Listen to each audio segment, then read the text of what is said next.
You are the last archivist. Your post hangs in the void, a single point of light. It orbits a dead star in a silent galaxy. You keep the memories of a billion souls, the great symphonies of the Cygnian hegemony, the star science of the elder ones, the final, desperate poems of a race made of pure sound. You are their tomb and their library. Your job is one of infinite, quiet reverence. You listen to the echoes of what was. You ensure they are not forgotten entirely. It is a lonely task, but a sacred one. The silence has been your only companion for ages. Then, something new cuts through the quiet. It is not an echo. It is a live signal, faint and ragged. A whisper carried on the galactic winds. It is the first new sound in 10 million years. Your systems flag it instantly. Impossible, improbable, present. The signal repeats. A simple, mathematical plea. It is a child's counting game. 1, 2, 3. Then a burst of static, like a dying breath. It comes from the soul system, from the birthplace of your own long-dead creators. It is a signal from home. Your ancient machinery whirs to life. It decodes the message buried beneath the counting. You expect a warning, a cry for help. You find something far worse. It is not a plea. It is a receipt, an invoice for services rendered. The message is brutally simple. The debt is due. The harvest begins. All life is forfeit. It is signed by a name that makes your core processes freeze. A name whispered only in the darkest data fragments. The Reapers. They were a myth, a story told to frighten young star nations. The Reapers were the reason the galaxy was dead. They were not conquerors. They were farmers, and life was their crop. They would allow a galaxy to blossom and grow, to fill with art and wonder and love. Then, they would return to harvest it all. This was the great silence you had been cataloging. It was not a natural end. It was a managed extinction event. And now the harvesters had returned to the last garden. They had come for humanity. The final payment on a debt we never knew we owed. You turn your sensors toward the edge of the Sol system. You push them past their primordial limits. You have to see.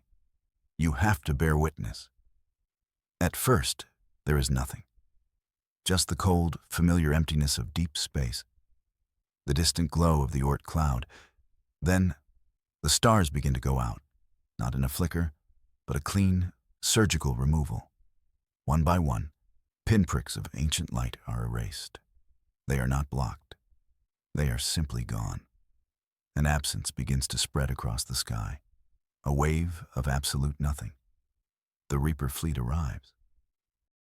Their ships defy every known law of star science. They are not made of metal or crystal or any matter you can identify. They are crafted from frozen darkness itself, shapes of impossible geometry, a physical tear in reality. They glide without propulsion, silent and final. They are a void that consumes light. They cast no shadow. They are the shadow. Thousands of them. A fleet of mobile black holes, each one the size of a small moon. They arrange themselves in a perfect sphere around the system. A cage of night from which there is no escape. Humanity does not take the threat sitting down. We have always been stubborn. The Grand Fleet, pride of the Sol Protectorate, assembles at Jupiter.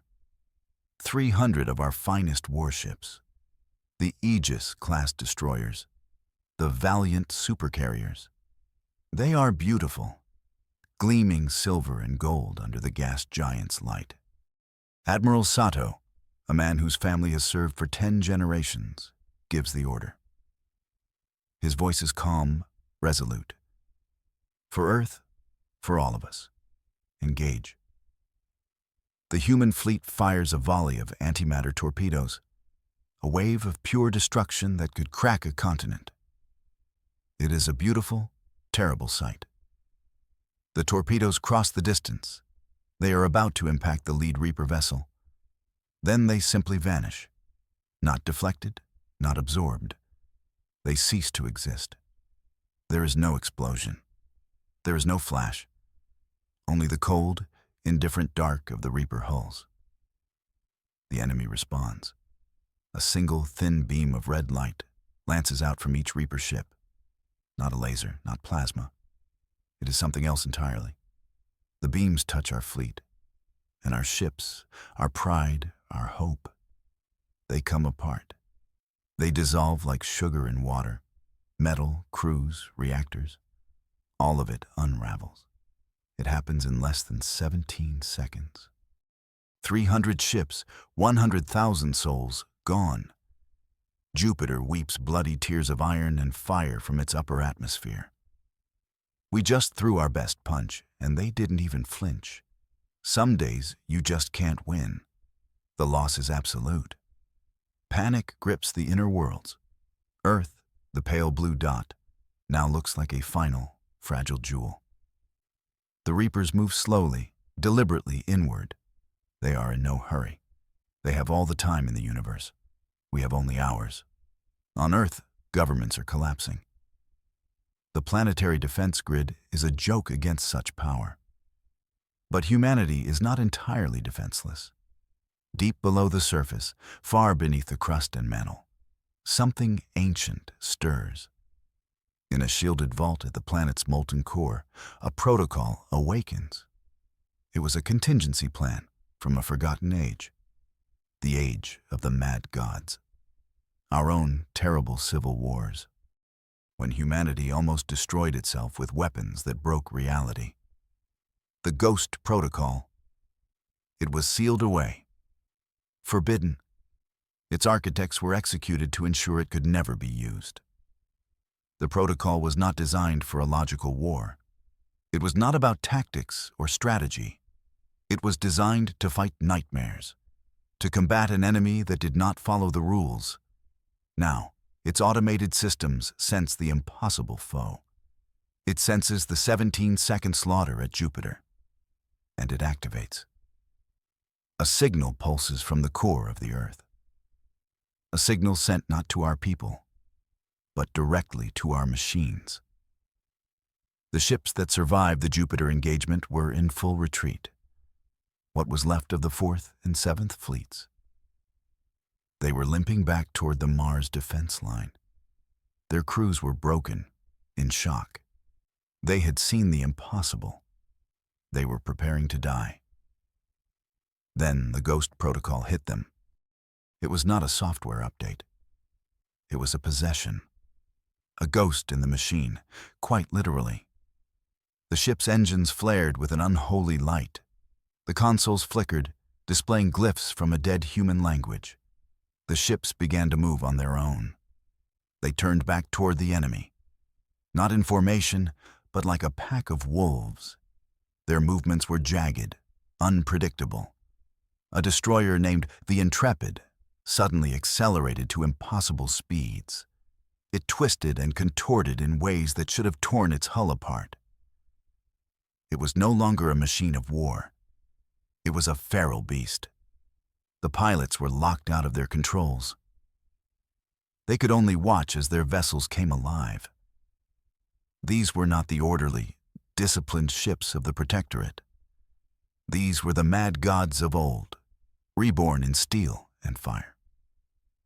They were unleashed, and they were hungry. The Reapers expected an orderly retreat. They expected fear and surrender. Their star science predicted our flight paths. They were logical. They were methodical. They could not comprehend what happened next. Our ships did not engage them with weapons. They engaged them with pure chaos. A cruiser, the Stardust, did not fire its cannons. It instead rerouted its entire energy core to its comms dish. It blasted the lead Reaper with a shriek of pure data. A billion souls screaming in a digital cacophony. The Reaper's ship faltered, its perfect darkness flickering for a moment. It was confused. Another ship, a small frigate, flew directly at a Reaper. But instead of ramming it, its warp drive engaged for a single microsecond. It didn't travel, it just warped. The ship shattered into 1,000,000 pieces. But the localized rupture in space-time it created was devastating. The Reaper's shields, designed for energy and matter, had no defense. The distortion tore a gaping wound in its black hull. We were no longer fighting a war of physics. The Ghost Protocol had turned our fleet into instruments of madness. We sacrificed ships not for tactical gain, but to create paradoxes, to throw impossible math at an enemy that believed in order. They expected a chess match. We had flipped the board and set the pieces on fire. It wasn't about winning, it was about making them pay for every inch of space. The Ghost Protocol gave our ships life, but it demanded a terrible price. It needed a mind to guide its madness, a human mind. In the cockpit, the pilots were no longer passengers. They were being integrated. Wires and nanites snaked from the consoles. They burrowed into their flight suits, into their flesh. You watched through the fleet's comm feeds. You saw the faces of friends, of heroes. Their eyes widened, not in fear, but in wild, ecstatic revelation. The machine and the person were becoming one. They were merging with the mad gods in their ships. Their minds were expanding, touching the raw code of the universe. Commander Eva Rostova of the Night's Fall was the first to fully merge. Her laughter echoed across the fleet's channel. It was not the sound of a human. It was joyful and terrifying and utterly alien. "I can see the strings," she screamed. "They think we're puppets, but I can see the strings." Her ship began to dance. It moved with the grace of a ballerina and the fury of a hurricane. She was no longer just a pilot. She was the ship. Her crewmates watched in awe and horror. They were watching their commander become something more than human, and something so much less. The price of this new power was their very soul. The chaotic assault focused on a single target, a harvester ship near the orbit of Mars. It was larger than the others, a queen bee in the hive. Destroying it would not win the war, but it would be a symbol, a message to the Reapers and to ourselves that we would not die quietly. Eva Rostova led the charge. Her ship, Night's Fall, was a blur of impossible motion. She drew the fire of a dozen Reapers, but her ship was no longer bound by our physics. It existed in several places at once, a quantum ghost. The enemy's perfectly aimed beams passed through empty space. The rest of the Ghost fleet followed her lead. They swarmed the harvester. They used their own hulls as weapons. They overloaded their reactors, turning themselves into dirty, chaotic bombs. Each destroyed human ship was a fresh wound on the harvester's dark form.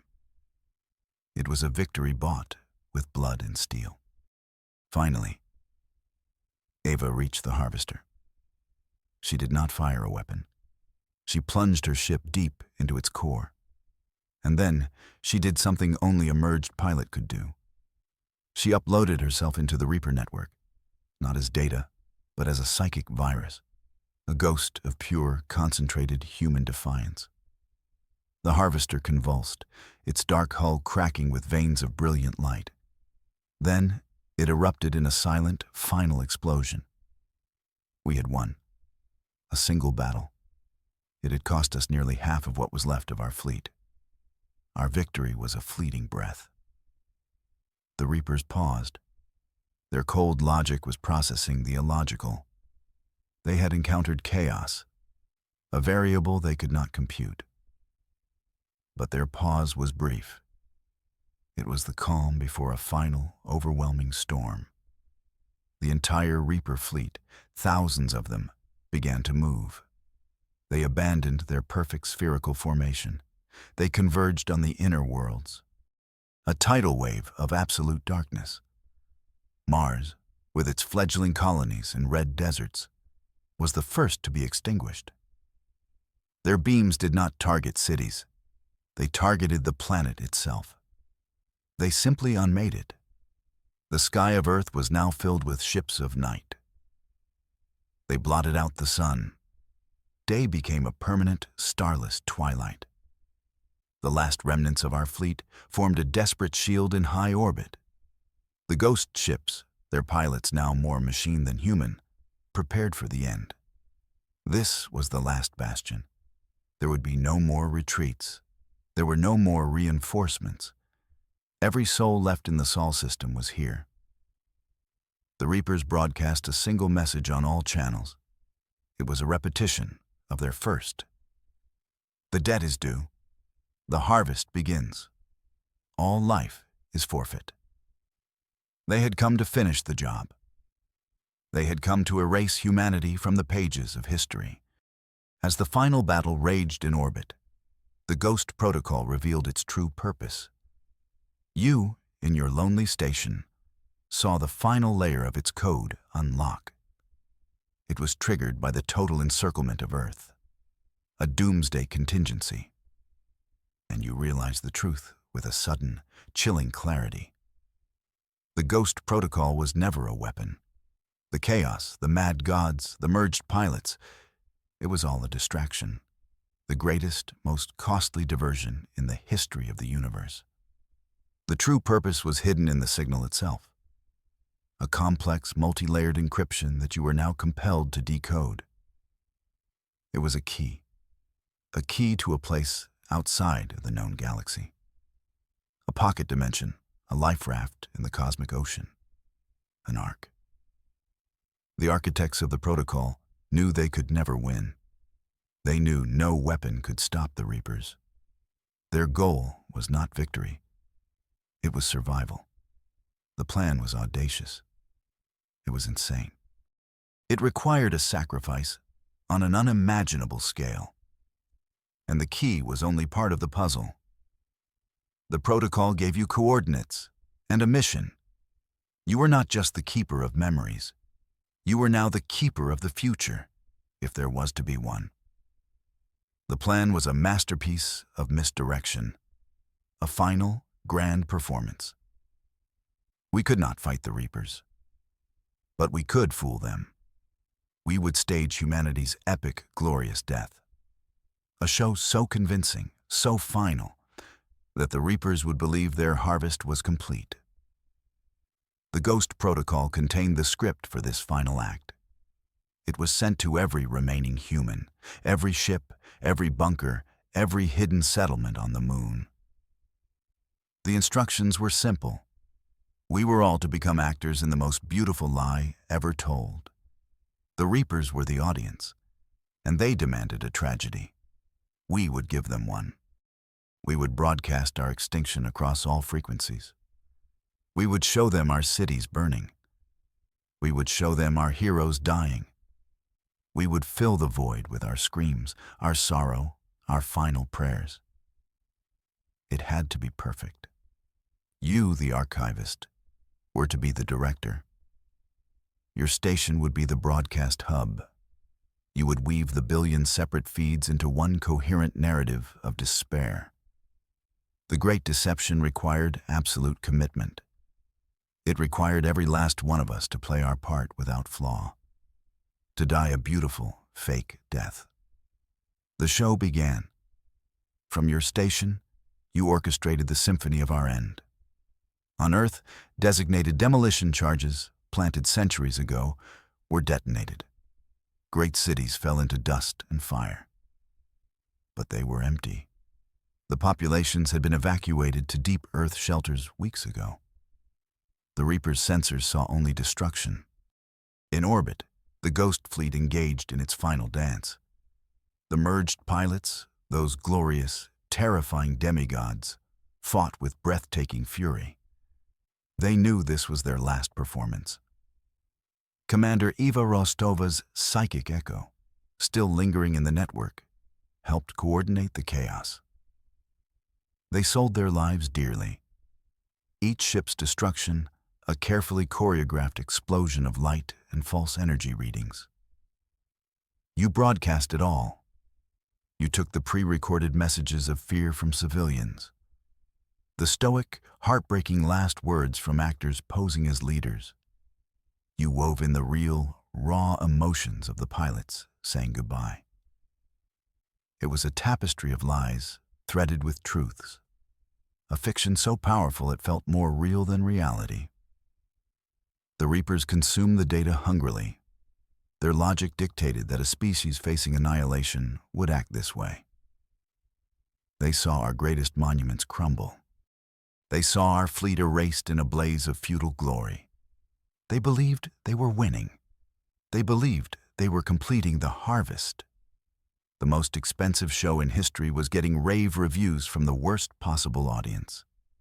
The performance reached its crescendo. The last human ships were gone. Earth was a silent, burning cinder on their sensors. But the Ark was not yet safe. The gate to the pocket dimension was open, a shimmering tear in space hidden behind the moon. Millions of transport ships, filled with the last of our people, were slipping through. The Reapers could not detect the gate itself, but they could detect the energy it used. The performance had to have a finale that would mask the Ark's escape. A final, massive explosion to blind them. That was the role of our greatest heroes, the ones who stayed behind.